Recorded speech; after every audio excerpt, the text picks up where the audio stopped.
Halos na kalahati na natin kakahakot yung mga goat manure natin. Kasi 17 sacks lahat yan. Yung 6 ay nandun na sa ating planting area. Itong 3 na lang muna yung hakotin natin para po makapaglagay na tayo talaga ng organic fertilizer doon sa ating Lakatan plantation.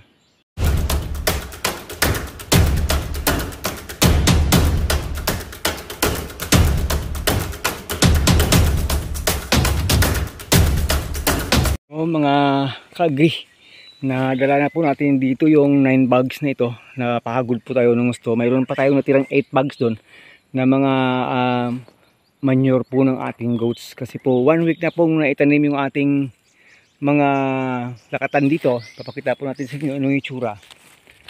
Yan na po. Yan na po sila. Yung iba ganito na po. At mayroon ng mas malaki-laki dyan. Kaya na po nito. So yung gagawin po natin ay bawat butas po na natanayan po natin ng ating lakatan mga ka-agree ay lagyan po natin yan ng at least 2 to 3 kilos ng ating goat manure. Ito, maganda na rin tubo. Bawat po talaga puno. Yung iba doble pa yung natubo. Dala-dalawa. Yan. Yun yung gagawin natin ngayong araw. Pero bago po natin ipakita sa inyo yan, kasi simple lang naman gawin yan, lagyan na naman, may konting information na po tayong ibibigay sa inyo. Ano ba yung importansya nito? Bakit nga ba napaka-importante pong malagyan ng organic fertilizer itong ating taniman ng lakatan?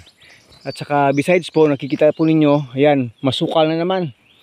Pero hindi po problema yung mga bagong tubong mga tanim-tanim at saka mga seedlings na yan, ng mga vines na yan. Kasi pagkatapos po nitong gagawin natin dito ay mag-round weeding tayo. Palibot po ng mga pinagtaniman po natin. Pero sa ngayon hindi pa po pwedeng mag-round weeding kasi nga po hindi pa tayo nakapaglagay ng organic fertilizer sa mga butas. Kasi pag nag-ground weeding po tayo, matatabunan po yan. So yun po. Kaya nga sabi natin sa inyo nung dati, mas maganda sana kung yung ating organic fertilizer ay naibasal yan, nasa ilalim, nasa butas. Imbis na maitanim itong ating sucker, andun na sana sa ilalim. Pero po nagka-problema po tayo dyan dahil po kulang tayo sa oras. At pag yung ganong technology yung gagamitin po natin, mas maganda yon, pero nangangailangan po yun ng maraming labor kasi mas lalakihan po natin yung butas at mas laliman ng konti. So ibig sabihin po, more labor po yun, mas laborious yun. Pero sinasabi ko sa inyo, mas okay sana yun. Pero yung pangalawang option natin ay ganito po. Tinanim natin at hindi po pinuno ng lupa yung ating pinagtaniman dahil dyan natin ilalagay yung ating organic fertilizer para po hindi po siya masayang, hindi po siya pupunta ng kanal kasi hindi pa masyadong maabot yan ng ating tanim kasi maikli pa yung mga ugat nila sa ilalim. Yun po sana yung pinakamaganda, yung naibasal na sa ilalim. Kung mayroon po kayong pagkakataon na magawa yun mga kasaging, yun po yung gagawin niyo kasi na-experience na po natin, napakaganda po ng epekto nun. Gawa po kasi pag natubo na yung mga ibang damo-damo sa itaas, hindi po sila makakakuha talaga ng element dahil dun po sa ilalim. Yung kakain talaga ng nutrients and elements ng ating organic fertilizer po ay yung lakatan mismo. Ito siya mismo. Sige po, lecture tayo ng konti mga langga. So, bakit nga ba napaka-importante nitong ating organic fertilizer? Kasi po itong pagkain ng ating tanim na organic fertilizer po ay natural food po nila. At nagtataglay po siya ng micro and macro elements na rin, gaya ng sinabi natin dati. Kompleto po siya, parang complete fertilizer na po siya. Hanggang sa potassium, mayroon na po siya talaga na research po natin. So, pinag-iisipan po natin kung full organic ba tayo o hindi. Depende po yan sa paglaki ng ating lakatan. Diyan po na kukunan ng batayan kung depende po yan sa paglaki niya dito. Kasi itong ating taniman po talaga ay napaka-fertile po nito. It is more than 10 years na hindi po yan dito napagtamnan. At saka nakikita po natin napakadami po talaga ng organic matter dito sa lupa. Pero pag gusto po natin talagang biglaan ang paglaki ng ating saging, dyan po pumapasok yung mga inorganic fertilizer.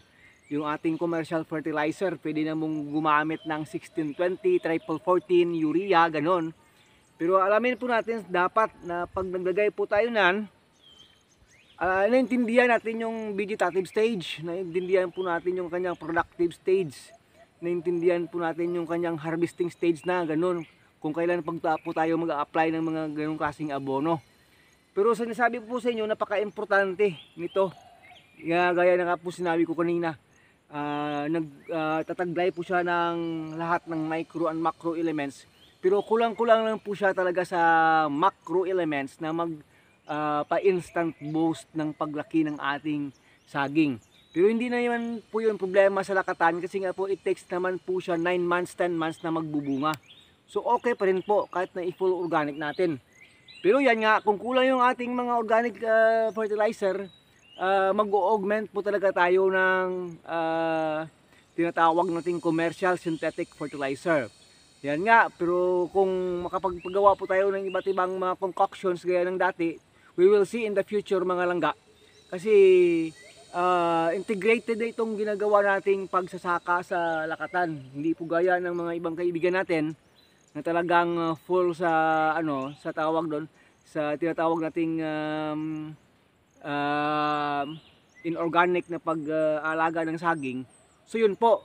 So another thing is that mapapanatili po nito kasi yung pagkabuhaghag ng lupa, yung soil erosion.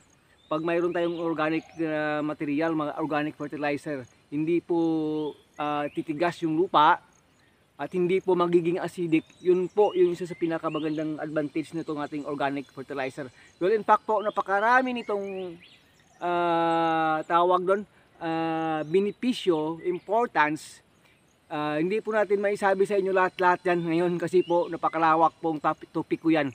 At isa pa pong maisasabi ko sa inyo, pag ito'y ginamit natin sa ating pagsasaka, kahit anong farm commodities po yon, it is one of the safest ever. Ever since po. Kasi sa umpisa po talaga organic lahat, natural food, natural system ng pagsasaka. One of the safest food po ang pwede po nating ma-produce. Yan po. Sabi ng Father of Medicine, nakalimutan ko niyang kanyang pangalan, let your food be your medicine and let your medicine be your food. Yun dapat eh. Kaya masasabi ko sa inyo ngayon, if you want to be sure of the safety of your food, plant your own food. Plant your own vegetables, your fruits in your backyard, in your farm. So yun po, ipapakita po natin sa inyo. Siguro ita-timelapse po na lang po natin sa inyo kung paano yan gagawin, kasi ilalagay lang naman yan. Kahit matabunan pa yung top ng bagong tanim yan, okay lang po yan. Kasi matagal na po itong dry dun sa ilalim nating goat house. So maraming salamat. Magkaroon pa tayo ng konting istorya mamaya kung paglagay po natin ng organic. I am not sure kung enough na ba ito. Hindi po ito enough. Mayroon pa itong 8 bags. At besides that, po natipon dun sa ilalim ng goat house. Kaya sabi ko, kung ganito, enough na enough po yung ating organic fertilizer sa ngayon. Sige po, antabayanan nyo po mga kaagri.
star.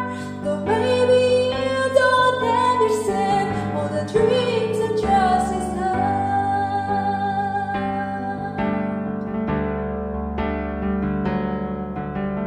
Dark storm on horizon, approaching over you. But never be afraid. So yun mga ka-agri, ito na po yung itsura. Tapos po natin malagyan siya ng manure ng ating mga kambing. Yan na po talaga itsura yan. So next gagawin dito i-round wedding. We will let you see na rin sa gagawin natin one of these days. Hindi po natin natapos lahat kasi po yung ating 9 bags ay umabot lang siguro ng mga 85 to 90% ang nalagyan dito. Kulang po tayo ng mga 2 sako o 3 sako para po malagyan lahat ng mga tinamnan doon sa doon banda mga ka-agri. Sana po ay may nakuha po tayong konting lesson sa ating ginawa ngayon kung bakit ba napaka-importante maglagay ng organic fertilizer sa ating lakatan plantation. By the way po, disclaimer po, hindi lang po ito yung pwedeng ilagay nating organic fertilizer mga kalakatan. Lahat po ng klase ng organic fertilizer.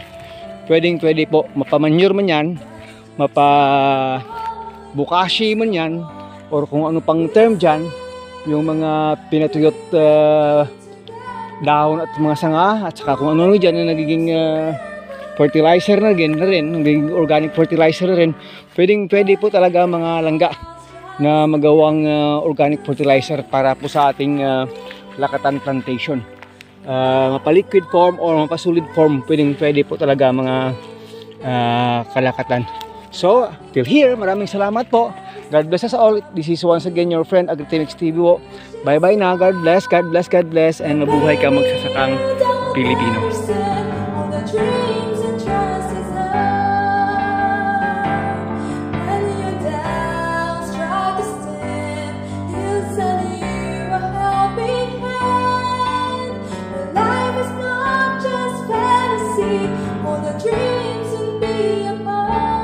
Don't give up, never stop. He will